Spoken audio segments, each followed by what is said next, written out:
My fiancé forgot to hang up. I heard her mom say, "We'll make him sell the house," or kick out his kids. I didn't say anything. I transferred the deed into a trust for my kids. They returned from a shopping trip, smiling, until the key didn't fit. On the doorstep, they found a note. When they read it, they started screaming. I'm Timothy, 36, a wedding and real estate photographer in Raleigh, North Carolina. And I learned something ugly about my fiancée because she forgot to hang up. It was a Thursday. 6:14 p.m., I remember, because I was exporting a gallery for a client, and the timestamp sat in the corner of my monitor while my twins argued over whose turn it was to feed the goldfish. Dad, he likes me better, Noah said. He does not, Lily shot back. He just swims toward movement. That was my house most evenings. Noise, small fights, cereal bowls in the sink, somebody's sock on the stairs. Normal. Good even. Vanessa had called on her drive to the mall with her mother. She said she needed a girls' night and retail therapy, which already sounded expensive. But I just said, have fun. Text me if you'll be late. She laughed. You sound like my dad. I sound like a man who has 2 kids and a bedtime. Relax, Timothy. Then she said, hold on. Mom's saying something, and I heard the muffled shuffle of the phone moving. She never disconnected. At first, I wasn't listening. I was dragging files into a folder labeled Waiters Listing Final while Lily asked me if fish got lonely and Noah was trying to pour Sprite into a mug because it tastes fancier that way. Then I heard Vanessa's mother, Denise, clear as day. He's still dragging his feet? Vanessa gave a little laugh. He wants everything in writing. Good, Denise said. That means he knows he's weak. My hand stopped on the mouse. Vanessa said, the house is the real issue. And Denise answered, calm as a cashier. Then we'll make him sell the house or kick out his kids. Noah was still talking. Something about the fish. I didn't hear the rest because all the sound in the room went strange, like my brain had shut one door and opened another. My mouth went dry. My hands went cold. My brain started counting automatically. Mortgage, equity, title, trust attorney, school district, my kids upstairs. Her name not on the deed. Thank God. Vanessa said, Mom, lower your voice. Denise snorted. Why? He needs to understand that marriage means compromise. Those kids are baggage. Timothy is soft. And that house is wasted on 3 people. Once you're married, you push. Hard. There was a pause. Then Vanessa said the part that finished it. I know. He always folds when it's emotional. Lily was standing by the desk now, hugging one of my camera lens pouches like it was a pet. Dad? I looked at her and forced my face back into something a child could survive. Yeah, Bug? Are you mad? No. I swallowed. Just working. On the phone, Denise kept going. You give him 2 choices. Sell and upgrade with you, or tell him the children need to spend more time with their mother and he can start fresh. Men do this every day. Their mother had been gone 3 years. A drunk driver on I-40. There was no shared custody to threaten. Denise either didn't know that or didn't care enough to remember. Vanessa said, very softly, he'll hate me. Denise answered, only for a minute. Then he'll do what he's told. That was the knife line, not the house, not even my kids. What broke it open was hearing the woman I planned to marry sit there and let my children be discussed like old furniture. I didn't scream. I didn't call back. I didn't say a word. I picked up the phone, ended the call, and opened a different folder. I bought that house when I was 31, 6 months before my wife Claire got pregnant with the twins. It wasn't huge. 3 bedrooms, 1 decent yard, bad kitchen tile, good light in the mornings. The kind of place photographers notice because the windows make everyone look more honest. After Claire died, the house became the only thing in my life that stayed in one place. The kids' growth marks were on the pantry wall. Claire's herb box was still under the kitchen window. Noah slept with the hallway light on for 9 months. Lily started leaving notes in my camera bag that said things like, don't forget I love you in crooked purple marker. The house wasn't real estate to me. It was continuity. I met Vanessa at a corporate event I was hired to shoot. She was pretty in a polished way, and easy to talk to in a room full of people pretending not to network. She worked in medical sales, knew how to hold eye contact, knew how to make sympathy sound intimate. On our third date, she said, "You're a good dad." I should tell you that when you're widowed young, people saying that can hit like morphine. Not because it's deep, because you're tired. At first, Vanessa played it right. She brought cupcakes for the twins. She remembered Noah hated mushy fruit. She told Lily her drawings were gallery worthy, which made Lily follow her around for 20 minutes like she'd been knighted. Denise came later. The first incident was 8 months in. Small enough that I ignored it. Big enough that I shouldn't have. We were at Sunday dinner at Denise's place. Her condo smelled like lemon cleaner and judgment. Noah dropped a fork. It clattered once. Normal kid noise. Denise smiled and said, "Timothy, you really should teach them how to be less present." I said, "They're 8." She folded her napkin. Exactly. Old enough to know when adults are trying to enjoy themselves. Vanessa touched my arm under the table and whispered, "She doesn't mean it badly." That became family language fast. She doesn't mean it badly. Be flexible. Don't make a scene. She's old school. We're just trying to make this smoother. Smooth meant my children needed to shrink, so Denise could feel elegant. The second incident came when Vanessa started staying over more often. One Saturday, I came back from a soccer game with the twins and found 2 boxes in the hallway. "What's this?" I asked. Vanessa was in the guest room, the kids' playroom, really. She had a tape measure in one hand. "I'm just thinking ahead," she said. "This room could be a dressing room or office." Lily was behind me, still wearing grass stains on her socks. "This is my art room," she said. Vanessa smiled without turning around. Well, eventually people outgrow things. That night I said, "Don't talk about their spaces like that." She sighed. "Timothy, I'm trying to picture a shared future. Why does everything become a crime with you?" I swallowed it because I wanted the thing widowers get told to want. Move forward, open up, don't live in grief forever. I thought it was temporary. It wasn't. The third incident was money. Denise asked one night over wine, "Have you updated your estate documents?" I said not since Claire died. She gave me a look. That's irresponsible when a new marriage is on the table. Vanessa said, "Mom's just saying we should be practical." Practical, another useful word. I asked, "Practical for who?" Denise smiled. "For family." The actual answer was this. Denise had gone through 2 divorces and believed assets were warfare. Vanessa had absorbed that as etiquette. They both saw stability and immediately started measuring how to redirect it. The resource lever was always the house. Not my job.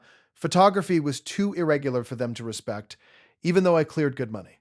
Not my car, not savings. The house. Because houses look solid, and people who want power love things they can point at. Around the twins, Vanessa developed another habit I hated. Correction by tone. "Noah, do you need to stop?" "Lily, maybe don't interrupt adults." "Guys, this isn't a playground. Nothing brutal." That was the trick. Each thing deniable on its own. Together, it taught my kids to get quieter when she walked in. One night, Lily asked, while brushing her teeth, "Is Vanessa mad at us, or is that just her face?" I stood there with a Spider-Man towel in my hand and felt something heavy settle in my chest. "Why would you ask that?" She shrugged too fast. "Because when I laugh loud, she looks tired. Kids learn to shrink in inches, not miles. That's why adults miss it if they want to."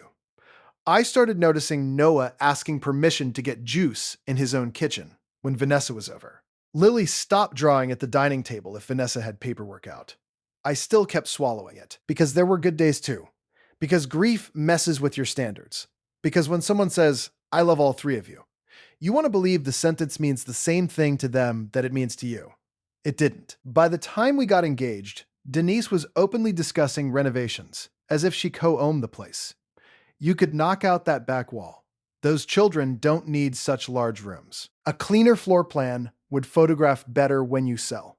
When you sell. I corrected her twice, then 5 times, then less. Because arguing with women like Denise is like trying to nail smoke to a wall. They act confused until your exhaustion looks like consent. And that Thursday evening, Thanks to one forgotten hang-up, I finally heard what all the softer language had been hiding. They didn't want to blend with my family. They wanted my family displaced. Once the call ended, I moved fast. Not dramatic fast, document fast. I texted my attorney, Mark Ellison, at 6:27 p.m. need estate and property protection consult tonight if possible. Urgent. Then I emailed myself a summary of the overheard call with the exact time, exact words, and call duration from my phone log. After that, I checked the deed. Still solely in my name, no transfer, no marital claim yet, no shared title. Good. Mark called me at 7:02. What happened? I told him there was a short silence, then papers shifting on his end. Do you want the calm answer or the emotional answer? Calm. Don't marry her. And if your goal is to lock the house for your children, we can move it into a trust quickly if your state requirements are met and you understand the consequences. I do. No joint tenancy promised? No written prenup in conflict? No. Then we can draft tonight and file in the morning. I looked through the office doorway. The twins were on the rug watching a baking show and arguing about whether fondant counted as food. Do it, I said. He came to my house at 8:11 with a portable scanner, 2 witness forms, and the face of a man who has seen rich families become feral over less. We set up at the dining room table. Noah wandered in wearing dinosaur pajamas. Why is there a lawyer here? Mark said, because your dad is being organized. Noah nodded. That sounds boring. It usually is, Mark said. The kids went back upstairs. I signed the trust documents at 8:43 p.m. The trust named Lily and Noah as equal beneficiaries. I stayed trustee. A secondary trustee kicked in if something happened to me. Occupancy and use were tied to my care of the children. The house would not be a marital asset because there would be no marriage. By 9:10 p.m., the documents were done. Wave 1 started before Denise and Vanessa got back from shopping. Texts. Vanessa, still up? We got you something. Vanessa, Mom says don't work all night. Vanessa, also, we should talk timelines this weekend. I answered, we will talk tonight. She sent a heart. I stared at it until I almost laughed. They came in at 9:47 p.m. I know because my security app logged the driveway camera. Vanessa carried boutique bags. Denise carried herself like she paid taxes on my address. Vanessa smiled when she came through the kitchen door. Wow, you're awake. We found you that coffee grinder you liked. I said, put the bags down. Her smile changed first, just a little. Denise looked from my face to the papers on the table. What's this? An ending, I said. Vanessa gave a short, nervous laugh. Okay, what does that mean? It means I heard your call. Silence, not shocked silence. Caught silence, Denise recovered first. You misunderstood, I didn't. Vanessa stepped forward. Timothy, listen to me. I cut in. I heard your mother say, we'll make him sell the house, or kick out his kids. I heard you say I fold when things get emotional. Vanessa's face drained. I didn't mean it like that. Denise snapped. Well, how else is a person supposed to plan a marriage with children in the way of every adult decision? There it was. No packaging this time. I asked one concrete question. Did you or did you not discuss removing my children from this home? Vanessa looked at her mother, which was answer enough. Timothy, she said very quiet, we were trying to figure out what life would look like. For who? For us. The children were upstairs. I kept my voice low because they did not need another adult memory bleeding into the walls. You are not us, I said. There is me, and there are my children. That is the permanent structure. Denise rolled her eyes. This is why widowers stay stuck. Everything is sacred, nothing can be touched, and then you call ordinary planning abuse. I stood up. This conversation is over. Vanessa, gather your things. Vanessa stared. What? We're done. Over one call? No. Over what the call proved. Wave 1 was guilt. You're overreacting. You're twisting this. Mom was venting. You know how protective she gets. Do you really want to humiliate me because of one bad conversation?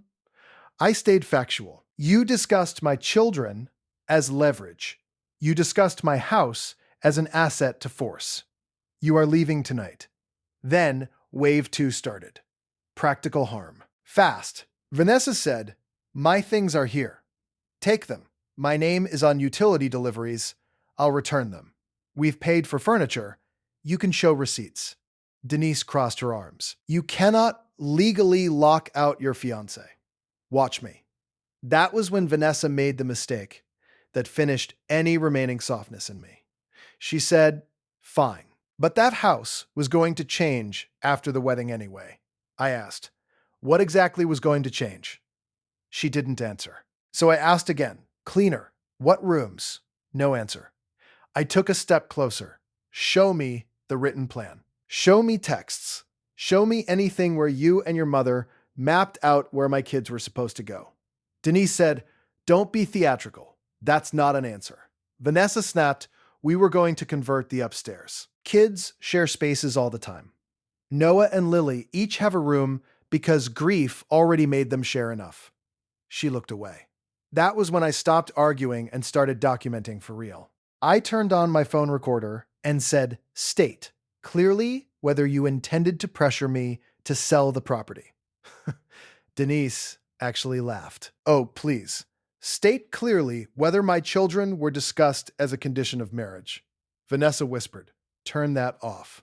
I didn't. Instead, I said, "You have 10 minutes to remove yourselves and whatever you can carry. The rest will be inventoried and placed outside tomorrow at noon." They both started talking at once, then angry, overlapping, louder. The twins came onto the landing. That was it for me. I looked up and saw Noah standing half behind Lily, both of them silent in that terrible, careful way children get when adults become unsafe. I said, "Kids, back to your room, now." They went. I turned back to Vanessa and Denise and spoke in the calmest voice I had. "You are done in this house." At 10:26 p.m., I sent one group text, Vanessa, Denise, my sister who had helped plan the engagement party, Mark, my attorney. The engagement is terminated. Vanessa and Denise are not permitted on my property after tonight. Any attempt to access the home, pressure a sale, or discuss removal of my children will be treated as harassment and documented. That sentence did what truth usually does in group chats. It made weak people furious. Vanessa started crying then. Real tears. Maybe grief for the relationship, maybe humiliation, maybe anger that the plan had failed before it started. I don't know. I was too finished to care. Denise said, "You can't throw us out in the middle of the night. You drove here." She stared at me like no one had ever answered her in complete sentences before. "They took 2 suitcases, 3 shopping bags, a garment bag, and Vanessa's makeup cases. The rest stayed piled by the front hallway. At 11:03 p.m., I deadbolted the door after they left. At 11:18 p.m., I called a locksmith I'd used once after Noah jammed a key into the back lock with a pebble for science. He came at 7:30 the next morning and changed all exterior locks. Garage code, too. I updated the camera notifications. Mark filed the trust transfer by 10:14 a.m. and sent confirmation at 1:02 p.m. The deed was no longer sitting there, waiting for someone with a bridal smile and a manipulative mother. By noon, I had every remaining item of Vanessa's boxed, photographed, and lined up in the garage. At 12:37 p.m., she texted, "We're coming by after lunch to talk like adults." I replied, "Do not come inside the property. Your belongings will be on the front step at 2 p.m. She called 5 times. I didn't answer. At 1:54 p.m., the twins were at my neighbor Carla's house making Rice Krispie treats. I did not want them present for the return.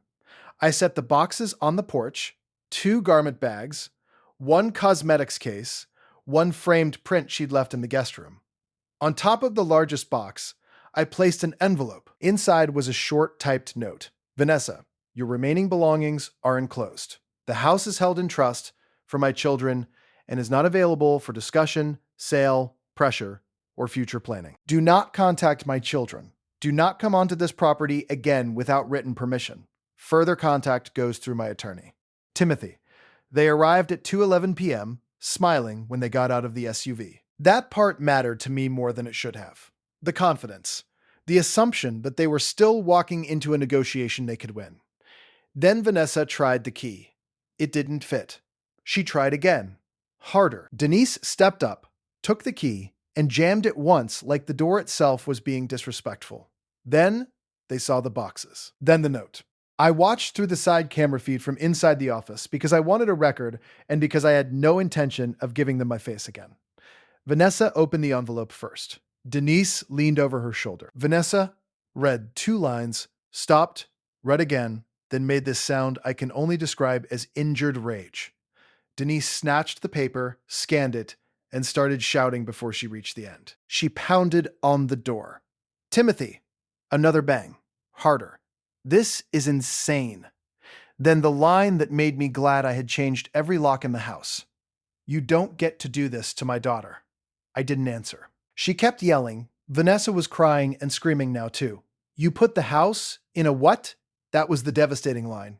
Not because it was clever, because it proved they understood exactly what had happened. The leverage was gone. No threatening a sale, no pushing renovations through marriage, no edging the twins out room by room, no future in which my children came home to find themselves negotiated out of their own lives. Denise called me from the porch. I let it go to voicemail. Her message came in clipped and shaking. You are making a very serious mistake. We were trying to help you build something better. Help. That word again. Always help when control fails. They stayed on the porch 11 minutes. Door pounding, angry calls. One attempt to get in through the side gate before the latch stopped them. Then the SUV peeled out of the driveway hard enough to send gravel against the curb. I saved the footage to cloud storage and forwarded everything to Mark. Irreversible step completed. Locks changed, trust filed. Access removed. After that, all that was left was the quiet. That night, Noah asked from the back seat, "So Vanessa isn't marrying us anymore?" Kids say things that hit the bone by accident. I looked at him in the mirror at a red light. "No," I said, "she isn't." Lily, beside him, asked, "Because she was mean about the house?" I said, "Because she was mean about something more important than a house." She thought for a second. "Us?" "Yeah." She nodded once like she was filing it properly, and went back to peeling the paper off her straw. Peace didn't arrive like a movie ending. It came back in little proofs. 3 days later, Lily dragged her markers across the dining table again, without asking permission. A week later, Noah built a blanket fort in the living room and didn't apologize for the mess. 2 Saturdays after that, I found both of them in the pantry hallway, comparing their heights to the wall marks, and laughing because Noah had grown exactly half a chicken nugget taller. That was peace, not silence. Safety. Vanessa tried one last tactic. A gift bag on the porch 10 days later. Fancy cookies.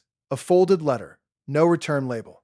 I didn't open the letter. I photographed the drop-off, emailed Mark, and had the bag donated unopened. Then came the apology text. "I know my mom went too far, but we can still talk this through. I loved you," I answered once. Access to me and my children is not a family right. Do not contact us again. Denise sent a longer message from a different number. You've turned the kids against a woman who wanted a future with you. One day you'll regret being so rigid. I blocked that number too. Rigid is what manipulative people call a boundary when it works. A month later, I took the twins to the beach for a weekend. Cheap motel, cold sand, off-season wind. Noah collected ugly shells like treasure. Lily took photos on an old point-and-shoot I'd given her and made me pose badly on purpose. At dinner, she asked, "Dad, are we staying in our house forever?" Kids don't ask about deeds. They ask about permanence. I told her the truth. As long as I can help it, yes. She smiled and dipped a fry in ketchup with the seriousness of someone signing a contract. I still photograph weddings. That's the ironic part. I spend Saturdays documenting promises in good light. I don't hate marriage. I hate entitlement in a pretty dress. Sometimes people ask why I went so far, and I always think the same thing. I didn't go far. I went exactly as far as a father should go when he hears adults planning to use his children as bargaining chips. The trust wasn't revenge. The lock change wasn't cruelty. The note wasn't theatrics. It was clarity. My kids deserved a home that didn't depend on somebody else's mood, somebody else's mother, somebody else's plan for smoother lives. That's the moral, I guess. People who want your stability will call themselves your family while they inventory what they can take. Listen to the words they use when they think you can't hear them. That's the real version. And when you finally hear it, act before they realize you did. I'm not available for that.